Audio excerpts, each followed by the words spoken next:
Blockchain and cryptocurrency will make the world a better place. In terms of cryptocurrencies generally, I can say almost with certainty that they will come to a bad ending. Cryptocurrencies are real. A lot of people don't understand them.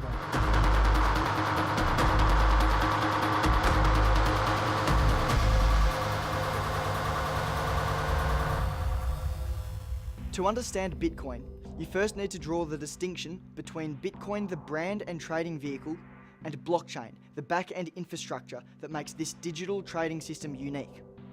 Cryptocurrency was invented in 2009. Even now though, no one is really sure by whom, adding to the mystery. What really is its driving motivation? People often confuse cryptocurrencies with blockchain technology. So, what is blockchain? I think it's important for people to distinguish between blockchain technology and cryptocurrency. Blockchain is basically a distributive ledger. In other words, where lots of people have access to the same ledger. And the idea is that if everyone has access and everyone can look at it, people will be honest, because as long as the majority of people in the world are honest, 51% are honest, it self-protects, right?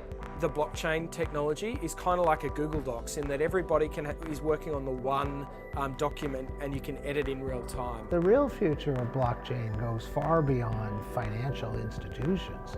Facebook should end up probably using blockchain to share their information. Anyone who wants to share information. Currently, there are over 4,000 cryptocurrencies in operation. But what is a currency if you can't buy much with it? Let's take a look at the most famous cryptocurrency to date, Bitcoin.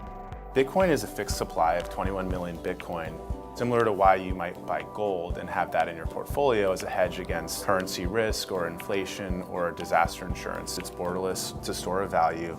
You can move it around, it's portable and things like that. It's really a form of digital payment other than what we call fiat currency, so Aussie dollar, New Zealand dollar, US dollar. And it's a digital payment form that can sit on a digital wallet. So rather actually being a physical cash or a physical token, it's actually a digital amount. The premise of cryptocurrencies sound altruistic. A universal currency based on open accountability, purpose-built for a new century and tomorrow's technology. But all that glitters is not gold. Governments and security forces across the globe believe that more nefarious motives are at play. I think Bitcoin's already been co-opted, or people already associate it with money launderers and terrorists.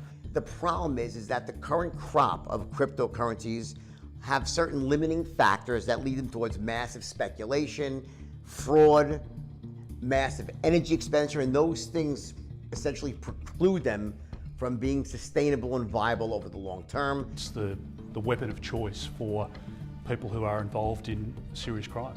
It's available to syndicates, to people that want to subvert the process of a natural order. That is, people that want to trade for nefarious reasons, people that want to provide financing to organised syndicates. One of the ways that governments catch drug deals is through, where's the money going? They track the money source. That's how they catch people, the IRS. And if you take away that aspect, it makes it much more difficult to catch people. So it's very attractive to those people. Crime gangs that are involved in the movement of illicit tobacco, which ultimately goes in part to fund terrorist activities.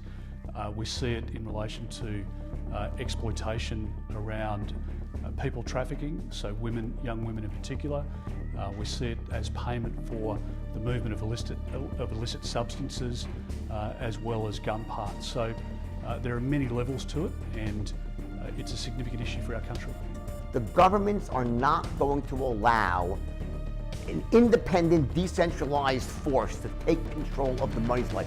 Wars have been fought over much less than this. The money supply is what the whole world is based on it. The money supply is how you control people. They lend people money at interest. It's based on how all economic principles work. So they say, great, we got 2,000 years behind us. We've finally gotten to the point where there's some relative peace in the world. Hey, let's just turn it over to the Bitcoin people, a bunch of millennials. Let them, no way. They will not let it happen. If we could get rid of it, we would. Cryptocurrencies, specifically Bitcoin, exploded in the media and in financial circles when its value skyrocketed. In the 12 months leading to December 2017, Bitcoin went from around $1,000 to $21,000 per Bitcoin. Since then, millions of people around the world have been buying Bitcoins, not as a currency, but as a speculative investment. Is this a good idea? I don't see cryptocurrency as an investment. I don't see Aussie dollars as an investment as such. It's just a currency. It's a medium for exchange. I think Bitcoin is going to be a steady investment. I don't believe that it's going to get to the heights that it got to at 20,000 US dollars 6 months ago. I think it's pretty volatile. I don't see Bitcoin as a long-term player, but I see cryptocurrencies as a long-time phenomenon. Why you are seeing all these coin offerings coming out is because people are trying to make a quick buck. I mean, that's what's happening. We saw it in the dot-com boom. You had all these dodgy companies that were being listed because people were throwing money at it. Bitcoin is not a company, it is a network. And the value of networks is Metcalfe's law. It's n squared.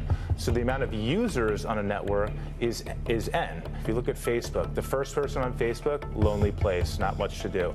All of a sudden, 100 people, you can connect with people, you can share stories, share pictures. That's a good analogy. So it's classic network effects. 1 billion people on Facebook, that's 1 billion squared, right? So that's all of a sudden the value gets exponentially greater. And that's how we value Bitcoin. Money is a network.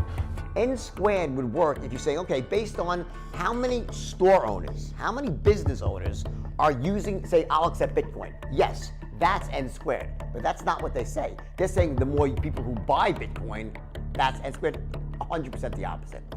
By definition, the more people that get into Bitcoin, it makes it more valuable. N squared, it's the reverse of N squared because you're in a Ponzi scheme. The idea with a currency is you want it to be boring. You don't want it to move.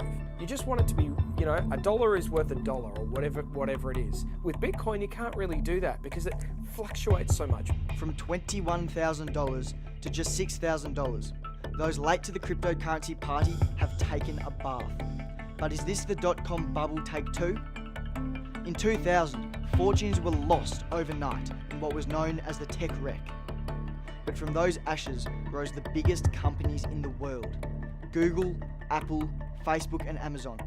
Is this what the future has in store for cryptocurrencies? I think cryptocurrencies are going to be a vital force.